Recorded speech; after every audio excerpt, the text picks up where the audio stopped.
Hey barbecue fans, welcome to a beautiful day on the Frankenby Ranch. All right, so today we've got a very special guest. We've got Adam from Flavor Seed.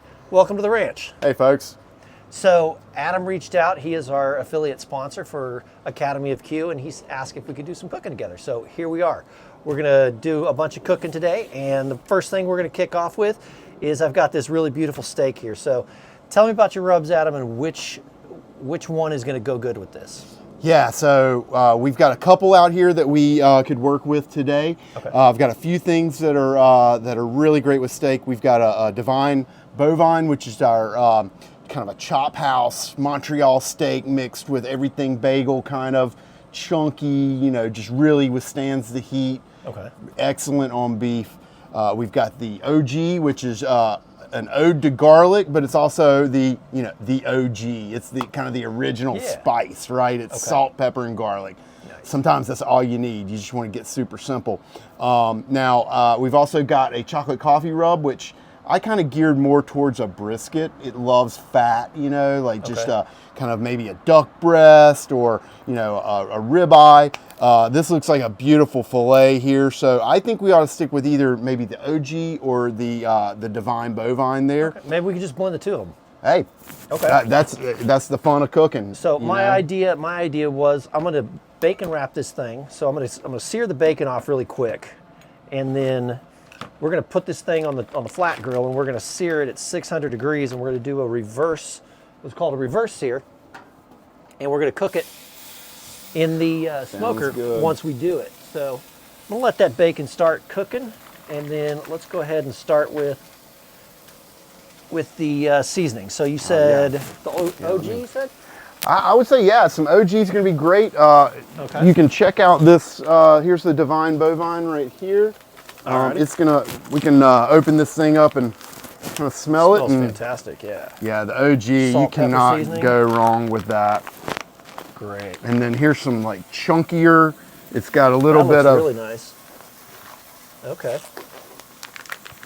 Either way, you can't go wrong, to be quite honest. And I just wanted to point something out here. You told me earlier that you guys are USDA certified organic. Correct me if I'm wrong, but isn't that it? We sure are. So the reason why we started this is we want to help folks eat a non-processed food diet quickly, easily, deliciously, hopefully organically. Because to be quite honest, I'm not so sure what's going on in the food supply anymore.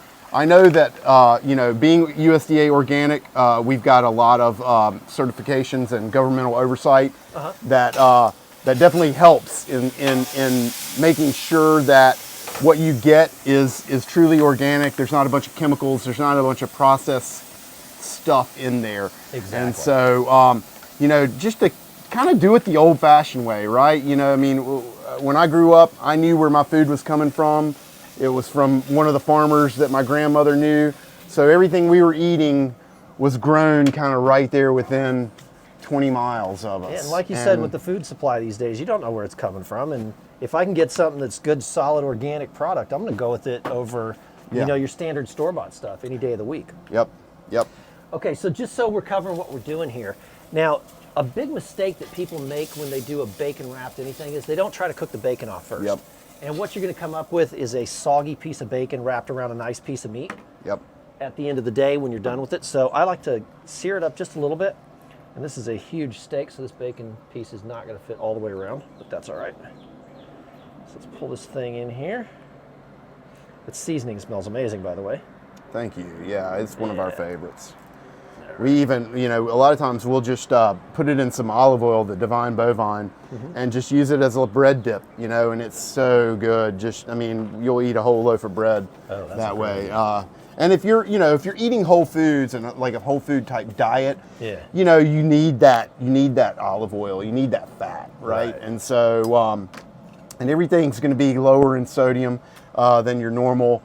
Your household name brands, right? They're just loaded with sodium, and so we use a bunch of just organic. It's not really organic because it's a mineral, but just sea salt, and that's what we use to. That makes a huge difference in cooking if you're using sea salt or flake salt versus your iodized salt. Yeah. Your iodized salts, there's no flavor to them whatsoever. It's just salt. But when you get those, the flake salts, the really good salt, it adds a totally different dimension to your flavor. Right. Yep. All right. So what I did was I closed this thing up, and we are up to 534 degrees. I like to sear around that temperature. So I'm going to put a little bit of oil on here. We're going to flash sear this thing. We'll let that sear up for a couple minutes here. What that's going to do is that's going to lock in the flavors. It's going to caramelize the sugars or anything in that rub. It's going to caramelize it, make it come out really nice. Yeah. Give a little bit of added flavor. And then we've got the smoker set up over here at 275 degrees. And like I said, what we're doing is a reverse sear. Now, a lot of the times, people like to do this on the Traeger. They'll ramp the Traeger up to 500 degrees and put it on there and sear it really nice and then bring the temperature down. If I was to do that on this Traeger, it'd probably catch on fire and burn this whole place to the ground. Wow. This is Traeger Generation 1, and what they did was they captured the grease tray on the inside. Okay. And it goes down a little chute, and they didn't cover the chute. So as you ramp it above 450 degrees, those sparks go flying out, and it can really catch everything on fire. I almost burnt the whole thing up the first time I did a reverse sear. Learned from that mistake, so we don't do that anymore. Yeah. All right, Oh, that just looks beautiful. Put a little bit more on there. Let's see what we're looking like now. Yeah, there we go. So another thing we want to do with steak is shrimp. That sounds pretty fantastic, right? Yeah, surf and turf all day long. Surf and turf. All right, so we got some beautiful shrimp here where that thing's going.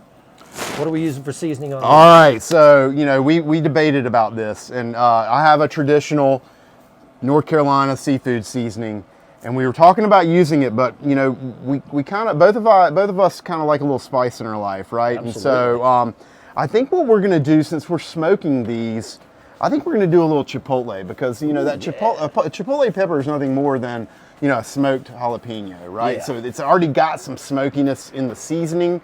So I think a little more smokiness is just going to go really well with these shrimp are nice and sweet. And so I think this is going to go excellent together. This looks fantastic. All right, let's see what we got here. If you give it a sniff, be careful. It might make you sneeze there, but yeah, it's going to be. Ooh, that's pretty. It's going to be a nice. Oh, look at that. That's a really pretty seasoning there. I like that. Oh yeah. Let's get Yeah, it's kind of one of the favorite things for me, other than coming up with the flavors. All these are my recipes that I've come up with or that my family has passed down from generation to generation. And so one of the most fun things is to come up with these flavors, but then naming them is really like the most awesome part. And so my wife doesn't like this when I tell this story, but she used to call it chipotle. And Chipotle? And so we said we called it. Did someone say Chipotle because it's supposed to rhyme, and so that was a good way to help her remember that. That's outstanding. When we were competing on the professional barbecue circuit, you talk about naming things.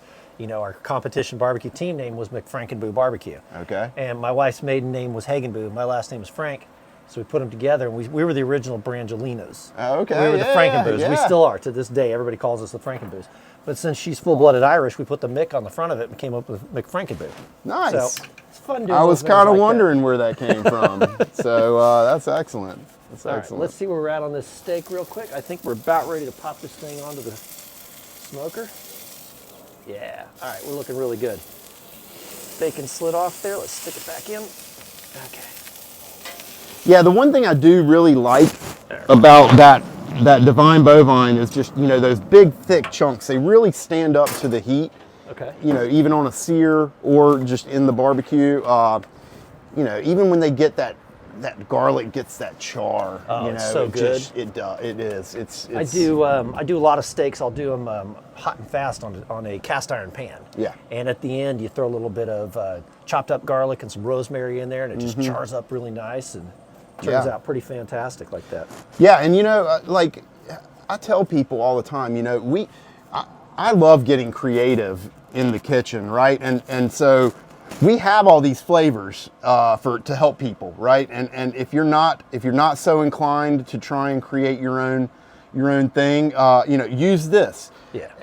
Or kick it up a notch. You know, if it doesn't have enough salt for you, add a little salt. If it doesn't have enough cayenne, add a little cayenne. Make it a little hotter for you. You know, and really, like you said, just play. I think that's the fun part about cooking. That is the just fun part about playing cooking. around with it. Absolutely. And it's like sometimes, you know, we'll come out here and start making a recipe up, and it's like, this is going to be terrible. And it comes out amazing. Yeah. You know, and you know, back in the day when we were on the professional barbecue circuit, when we first started, I started playing around with rubs. I'm like, I'm going to make my own rub. And it's like trying. It's like I couldn't come up with a good rub, and we were doing mediocre. And one of the old barbecue guys looked at me and he's like, hey, there's nothing wrong with using this good, solid, pre-made rub. It kind of stuck with me, so I stopped. I was like, you know what, I'm going to leave it to the professionals. I haven't made my own rub since. I make my own barbecue sauce because that's a little different. But rubs, like, these things are fantastic. Why should I try to reinvent the wheel when I can pick up a solid product like this that's already, you know, GMO-free, USDA certified organic? I can't do that at home. Yeah. So that's why we want to leave it to you guys. All right, so what we got here, it's going to take a little bit for this steak because we want to get that steak to right at rare at about 125, maybe a little bit below that, maybe 135 at best. So the shrimp will probably take about 10 minutes to cook. So let's go ahead and cut this here. And we're gonna let this thing cook because we don't want to sit here and just bore everybody to death with watching the thing cook. So we'll come back in about 15 to 20 minutes when that steak's ready to go. Okay guys, so our steak is closing in on rare. Right now we're at 103 degrees. So we're gonna go ahead and fire our shrimp. Get this done in here. So when this is done, we're gonna have some really nice steak and shrimp, some surf and turf on an amazing steak with some epic rub on it. So in the meantime, we're gonna clean up a little bit and we should be back here in just a second to finish off this steak and shrimp and start on the next one. Be back in a second. All right, so it looks like our steak's about ready. You about ready to check this steak out? I can't. We were just talking about it off camera. I can't wait to taste I know, this this thing smells amazing. All right, so right now we're at 140. We've overshot a little bit, but it's a big, thick steak. Doesn't matter. All right, so I'm gonna let that sit right here. Look at that. That looks amazing. Beautiful. All right, so I'm gonna tint this with some tin foil. Just let it rest for a couple of minutes. I love that. If you guys aren't doing the trick about the pre-cooked bacon thing, like that, that crispy bacon on the side rather than that soggy. And you know, that's the mistake everybody makes, is they just take a raw piece of bacon, wrap it around, like on the shrimp. They just wrap raw bacon around it, and the shrimp's been in here for maybe 10 minutes. You're not cooking a piece of bacon in 10 minutes. No. You're gonna have a warm, soggy, raw piece of bacon. Yeah. It's not gonna be good. Yeah. So our shrimp are actually done as well. Let's go ahead and pull these off. That's excellent. And the leftovers that we ate were absolutely amazing. These things are so good. Let's go ahead and take these off here. That's still a little hot. Where's my... What are you looking for here? Let's just use this over my hot pads are hot gloves. No big deal. All right, so let's do this properly. Oh yeah, here we go. Okay. I'm telling you guys, I am not a huge shrimp fan, but when you use this chipotle rub on some shrimp, this stuff is amazing. It is. It is so flavorful, and it really makes the flavors pop in the shrimp. It works really well. Don't you wish they could smell it right now? We need some smell-o-vision. Yeah. 100%. Oh, man. All right, let's take a look at this guy. Normally I like to let my steaks rest a little bit longer, but it is a little bit chilly out here today and I don't want it to get super cold. So we can see the bacon is nice and crisp because we pre-cooked it. It's been in there for about 45 minutes or so, maybe a little bit longer. So this thing looks like it's ready to go. So let's go ahead and pull the toothpicks off of it so we're not eating toothpicks. And then I'm just going to cut this thing right in half. Oh, look how tender that is. Look at that. That's a perfect, oh, that is perfect. Perfect medium rare steak. That's absolutely amazing. I cannot wait. So this is what you're going to want to serve your friends and family. Absolutely. You get you some of this amazing flavor seed rub. Put this stuff on your steak and get yourself a nice, beautiful piece of steak like that. That's epic. So you want to try it? Let's try Absolutely. this. All right, let's see what we got here. My mouth is watering. I know, it smells so good. I'm like, that's awesome. Give that a shot. I'm going in for I got to get everything here. Oh yeah. Got to have everything involved.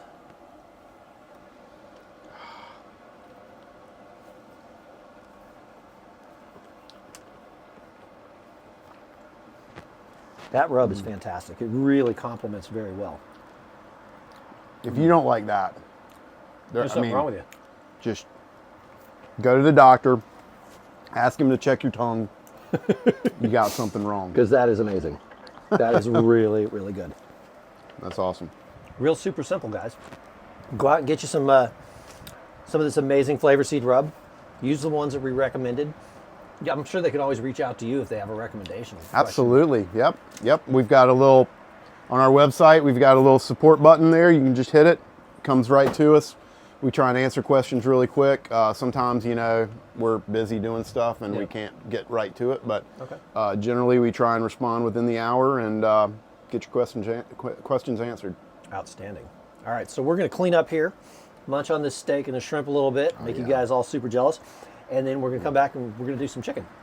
We'll show you guys, like I've been talking about it in some of these fireside chats that we do, the difference between an organic and a store-bought chicken. We've actually got some here. We're going to show you that. We're going to cook up some chicken, maybe on the flat grill. Maybe we'll fire it up in the smoker. We got to talk about that. We've got a few options there. Yeah. There's a lot of stuff that we could do.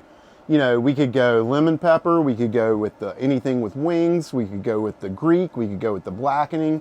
I mean, we got all kinds of options here. Well, let's play with them. We'll see how many pieces of chicken we got. We'll play with a bunch of different ones and come up with something good. Yeah. So let's flip this table and we'll go with it. We'll be right back in a minute.